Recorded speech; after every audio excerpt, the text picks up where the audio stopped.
వాడే రమ్మన్నదారా నిన్ను పైనమైపోతున్నావు పాపకారి లోకంలోన పచ్చిలాగా కూలినావు కాటి పిలిసేనారా నిన్ను కదలకుండా పడి ఉన్నావు ప్రాణమైన అమ్మా నాన్నను కాదనెళ్ళిపోతున్నావు కన్న పేగు కన్నీరయ్యి కుమిలిపోయరా కన్న తల్లి కడుపు కోత సూడు దేవరా కొరివి పెట్టే కొడుకు నేడు స్థితికి సేరరా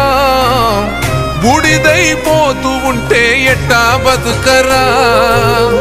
ముల్లోకాలు ఏలే శంకర మూడో కన్ను తెరిసినవా కన్న కొడుకు ప్రాణం తీసి కడుపు కోతనిచ్చినవా ఎండి కొండలుండే జంగమా ఎంట తీసుకెళ్ళినవా ఎంట ఉందు మయ్యా సామి మమ్ము మరిసిపోయినవా